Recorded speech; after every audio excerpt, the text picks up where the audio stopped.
Pierre Oteiza, bonjour. Agour, bonjour, ça va? Très bien, merci de m'accueillir dans ton royaume. Plus naturel, on ne peut pas. Hein. On est où là? Sous un châtaignier, on est en plein dans notre maternité à Petit Cochon, puisqu'on a à la maison, j'ai 40 truies, tous les petits naissent ici, puisqu'on est entouré de petits cochons, voilà, et on est en plein milieu du parc. Et c'est un coin qui, tout l'été, on fait la découverte du Port Basque à Dodane. Et c'est le départ des ânes, puisqu'ils sont partis un petit peu en pause. Là, voilà. Et tout l'été, on a fait le circuit à Dodane avec des jeunes de la vallée qui nous conduisent ça. C'est génial. Ouais, donc là, on est aux Aldudes. Alors on est aux Aldudes, dans la vallée des Aldudes. On est à 80 km de la côte basque, on est à 30 km de Pampelune. Et quand on est dans la vallée des Aldudes, on est entouré d'Espagne, puisque après Saint-Étienne-de-Baïgoury, Saint-Jean-Pied-de-Port, Saint-Étienne-de-Baïgoury, la vallée est entourée de l'Espagne, puisque un côté, en face, on a Pampelune, on a Elizondo, on a le Roland de Roncevaux qui descend jusqu'à Saint-Jean-Pied-de-Port. Donc là, on est au centre du monde en fait. Eh bien, d'ici, on peut aller partout dans le monde. Oui. D'ailleurs, c'est pour ça qu'on a créé notre entreprise dans la vallée des Aldudes. Et aujourd'hui, c'est vrai qu'on a la chance d'expédier nos produits dans 25 pays dans le monde, dont l'Asie, c'est sûr, qui est pour nous l'un des premiers marchés. Oui. Extraordinaire. Et voilà. Et donc là, on va repartir parce qu'il y a des gens qui te connaissent, bien sûr le nom, qui connaissent le jambon et tout ce qu'il y a autour. Par contre, le personnage, un peu plus discret. Est-ce que tu pourrais nous dire rapidement ton parcours, d'où tu viens? On m'a dit que tu venais de pas très loin. Oui, mais je suis né ici. Hein. Ça va. Oui, voilà, je suis né ici. Jusqu'à 15 ans, je suis resté ici. De 15 à 20 ans, j'ai eu la chance d'aller apprendre le métier de boucher à Paris. D'accord. Voilà, j'avais un oncle qui avait 2 boucheries à Paris jusqu'à 20 ans. Je suis revenu à la ferme, 2 ans, c'est une petite ferme. Hein. On a ici les fermes moyennes, c'est 15-20 hectares. Ce qui domine, c'est la brebis. On fait l'agneau de lait, l'Ossuirati, et ensuite la blonde qui vient en 3e position, et les porcs. Voilà, ça a toujours été un pays d'élevage. Et ici, monter une entreprise dans la vallée, c'était essayer de transformer ces produits qui partaient sur pied et que la plus-value reste au pays. Et c'est vrai qu'aujourd'hui, on a entre le quintois, le porc transformé, il y a du fromage, il y a de l'agneau, tous les produits commencent à être transformés. Et c'est vrai que ça fait de la plus-value pour le pays, puisque aujourd'hui, dans la vallée, il n'y a pas de chômage, il y a même on fait venir des gens extérieurs pour travailler, parce qu'on a besoin de main-d'œuvre, et on a une belle jeunesse aujourd'hui qui nous suit. Et bien ça, c'est à savoir pour ceux qui cherchent à découvrir la campagne. Là, oui, ceux qui aiment la campagne, motivés pour faire quelque chose, on est preneurs. Et donc toi, tu as été le premier? Tu disais dans les années 80? C'est-à-dire en 87, on a démarré l'entreprise avec ma femme, Catherine, et 3 salariés. Et c'est vrai que qu'à l'époque, monter une entreprise aux Aldudes, on aurait fait une table ronde, je pense qu'on n'aurait jamais démarré. Parce qu'on démarrait une entreprise aux Aldudes, 0 client. C'est vrai, bon, après, c'est toujours pareil. L'atout, enfin, l'inconvénient qu'on avait d'être aux Aldudes, c'est-à-dire qu'il fallait, pendant 10 ans quand même, moi j'ai pas eu un camion frigo qui montait me livrer la marchandise, parce que tous les camions restaient à Saint-Étienne-Baïgoury, Saint-Jean-Pied-de-Port. Il y avait juste l'abattoir qui me portait les carcasses, mais c'est tout quoi. Et ça, c'est sûr que ça a été dur pendant 10 ans, ça a duré 10 ans. Et aujourd'hui, c'est sûr que la carte inconvénient est devenue un atout, puisqu'il y a 30 ans, quand on regardait la carte Les Aldudes, les Aldudes, on va pas aller en camion, est-ce qu'on pourra tourner là-haut? Voilà. Alors qu'aujourd'hui, on est aux Aldudes, mais aux Aldudes, c'est ici, c'est le point. quand on regarde la carte de France, il y a la petite cuvette qui rentre en Espagne. C'est vraiment ce point-là, facile à repérer. Et l'inconvénient est devenu un atout parce qu'on est facile à repérer sur la carte de France, dans la carte du monde, partout. Et donc toi, tu as mis 10 ans à commencer ça avec ton épouse et une ou deux personnes. Oui, oui. Le port Quintoa. Le port Quintoa, oui, on a mis 30 ans, puisque on a démarré ça en 90 et il y a 3 ans on a eu l'AOP. Voilà. Aujourd'hui on est 87 éleveurs à élever le Quintoa, 35 producteurs fermiers, on est 5 artisans à travailler le Quintoa, voilà, et on touche 250 familles. Voilà. Sympa. C'est pas mal. C'est bien, c'est bien. Hein, on parle, il y a Bill Gates et nous on a Pierre Oteiza. C'est sympa parce qu'aujourd'hui tout le monde est dans l'esprit et ce qui est beau aujourd'hui c'est qu'on a des produits, aussi bien les fromages, la truite de banca, des fromages, tout le monde travaille avec son produit à son nom et un client peut venir nous voir et il peut avoir 4 ou 5 producteurs fournisseurs dans la vallée, même si tout part de chez nous. Et c'est important de travailler dans cet esprit. Et on se rend compte que simplement, en ayant un peu de foi, on arrive à faire bien des choses. Après, je dis souvent, on a eu la chance d'avoir des clients dont Classique fait partie, des hommes qui sont venus ici, qui ont cru en nous, qui se régalent à venir nous voir et qui sont devenus des ambassadeurs de la vallée parce qu'à chaque fois qu'ils peuvent, ils parlent de nous et tout ça, ça n'a pas de prix parce que des messages comme ça répétés, s'il y croit lui, c'est qu'il y a quelque chose et les personnes qui viennent nous voir après, c'est vrai que c'est rare, très rare que quelqu'un parte d'ici sans qu'il ait... Il y a toujours... une émotion. Oui, une accroche quelque part, quoi.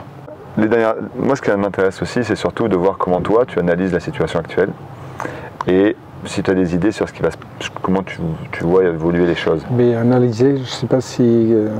enfin, moi, personnellement, je suis incapable d'analyser. Je ne sais pas qui peut le faire aujourd'hui. C'est sûr qu'il nous est arrivé une chose quand même qui...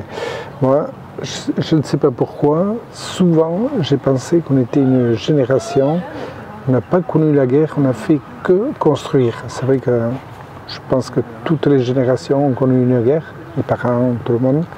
On a entendu parler des histoires de guerre, tout ça. Pas chaque famille a souffert. Nous, c'est vrai qu'on n'a pas eu de ça, mais c'est vrai que là, il nous est arrivé bloquer le monde du travail.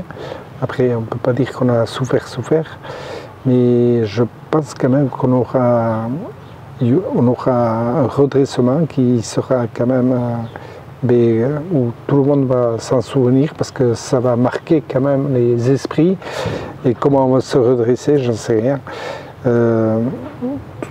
Moi, je pense qu'aujourd'hui il ne faut surtout pas qu'on bouge, qu'on travaille, qu'on garde notre travail, de le faire toujours aussi bien et à part attendre aujourd'hui et être à l'ouverture de ce qui peut se passer, puisque c'est vrai que pendant ces 4 mois, moi j'ai 2 filles qui ne faisaient que essayer de régler les problèmes, les questions qui arrivaient, parce que des nouveaux, à chaque fois, toutes les semaines étaient différentes et qu'il fallait gérer, quoi. Voilà. Et là, par rapport à ça, est-ce que on ne sait pas assez quand on est à l'étranger, mais tu as 10 boutiques en France. En France, oui. Et j'ai gardé pendant 3 mois les 10 boutiques fermées. Ici, c'est vrai que la saison on a fait une belle saison qu'on n'a jamais fait. Par contre, Paris, Bordeaux, catastrophe, puisqu'on a dû fermer une boutique de Bordeaux pour les congés. Là, on a réouvert, mais Paris, on est à Saint-Michel, on est à la Madeleine, on avait 35 pays par jour qui passaient, parce qu'on était vraiment le passage touristique. Et c'est vrai que là, on n'a rien fait du tout. Voilà. Et voilà. Et là, tu me disais, donc tu as eu malgré tout une relativement bonne saison ici. Les gens sont venus. Sur ton marché français, il y a des disparités au niveau des différentes villes. Et au niveau international? International, ça a été coupé aussi, puisqu'on a plus de volume. Et mais je pense que Hong Kong, ça a été une des rares villes, malgré tout ce qui se passe là-bas, qui a pu. Mais ça, c'est sûr que c'est toujours pareil. Il y a les ambassadeurs qu'on a sur place qui ont poussé, je pense, puisque tous les autres pays, comme les États-Unis, tout ça, aujourd'hui, c'est bloqué. Quoi. D'accord. Et donc, toi qui as vécu beaucoup de hauts et de bas, tu me disais ce matin, on a visité en haut, et à l'époque, il n'y avait pas d'eau, et tu avais été chercher une source à 4 km de là pour irriguer et arriver à ce que faire ça soit une oasis. Donc je pense que tu es aguerri aux difficultés. Oui. Comment tu fais pour... voilà. Tu me disais, Pierre, c'est quoi tes conseils? Les difficultés, aller chercher à 4 km de l'eau dans la vallée, ça je sais faire. J'ai vu. Je l'ai fait, c'est sûr. Mais bon, aujourd'hui, c'est sûr que ce qui nous arrive aujourd'hui, c'est... Bon, de toute façon, il faudra se relever, c'est sûr que... Voilà, et bon, je pense qu'il faut qu'on reste nous, et surtout pas changer. Et je pense que... Moi, j'ai espoir que les produits simples, les produits vrais auront toujours leur place. Même si c'est différent, moi j'ai espoir qu'on est dans la bonne voie, il faut qu'on maintienne. Ça ne sera pas toujours facile, mais il faut surtout qu'on reste sur le chemin qu'on a pris. Je pense que c'est la bonne voie pour une vallée comme la vallée des Aldudes. D'accord. Donc contre vents et marées, vous avez un cap, il faut faire en sorte de le maintenir. Il faut. Ça durera. Il faut. Et on a visité aussi, il y a eu plein de sessions, 2000, 2004, 2007, et des phases. Quelles vont être les prochaines phases là? Les prochaines phases, bon, cette année, il faut qu'on finisse l'année. Qu'on finisse l'année, qu'on fasse le point. Bon, après, c'est vrai que j'ai le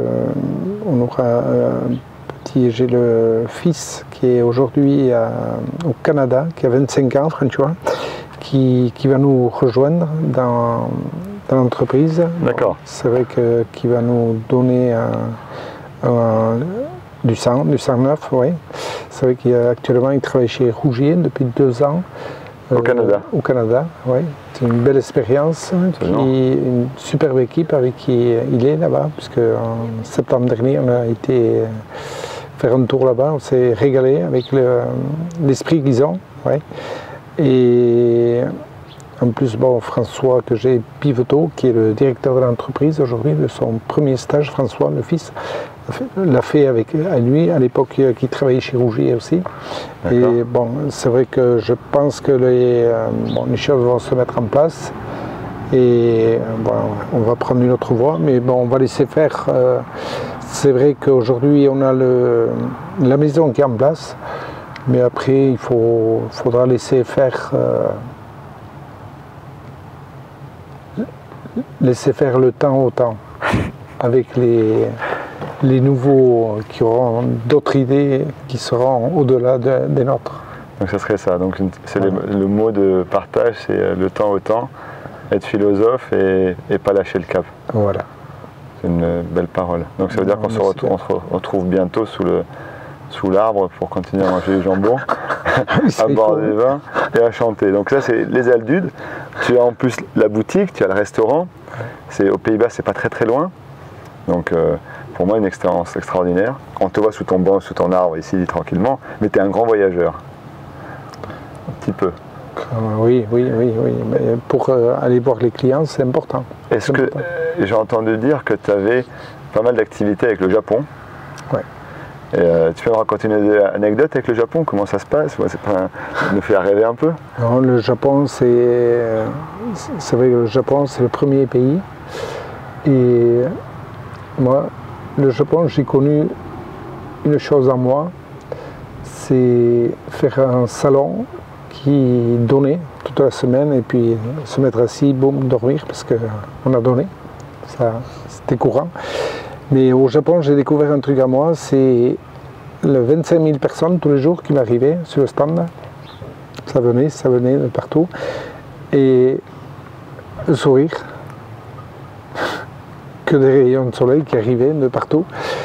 Et prendre tous ces sourires et ne plus pouvoir donner.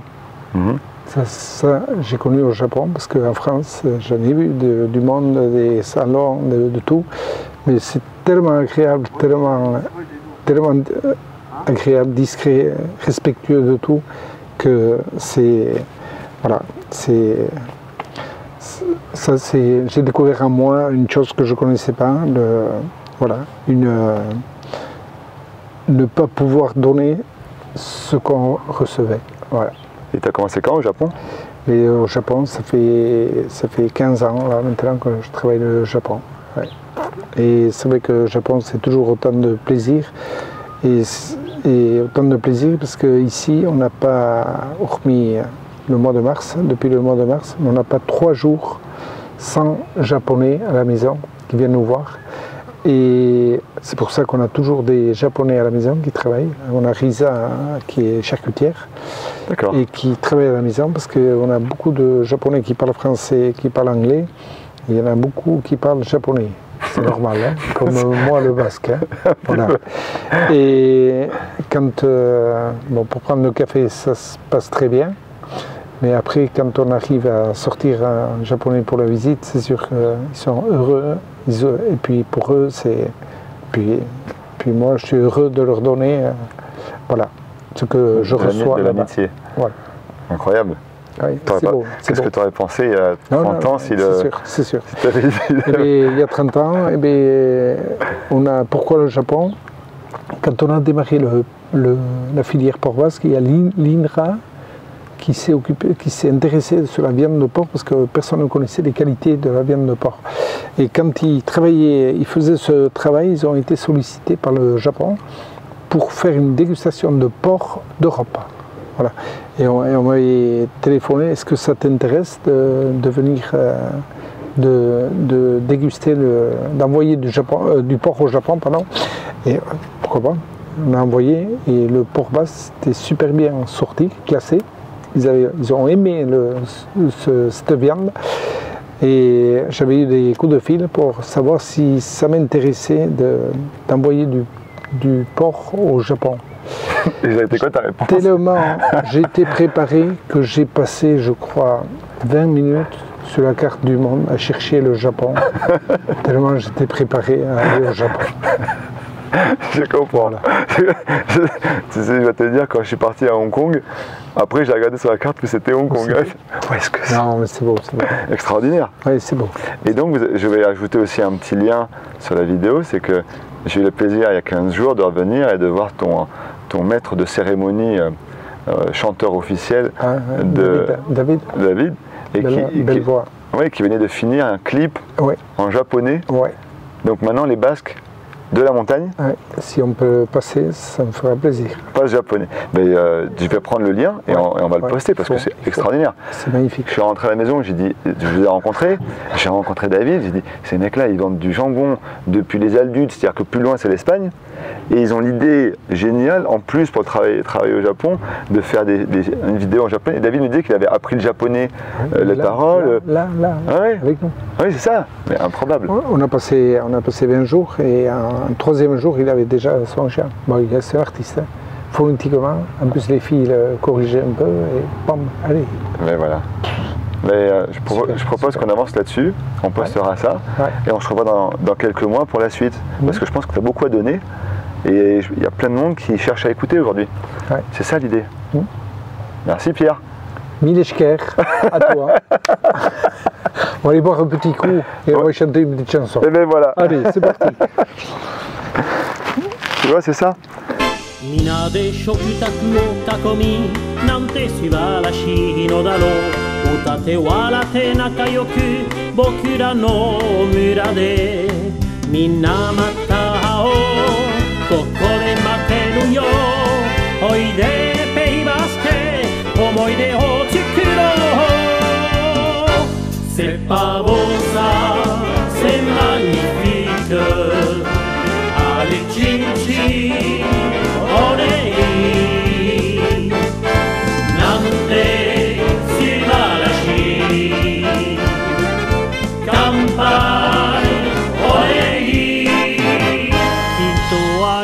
たければキャミキャミちびくよ一日二日で的な世界へベレッボのピアが機械をできて君導くよ彼は言うだろう C'est pas beau ça, c'est magnifique.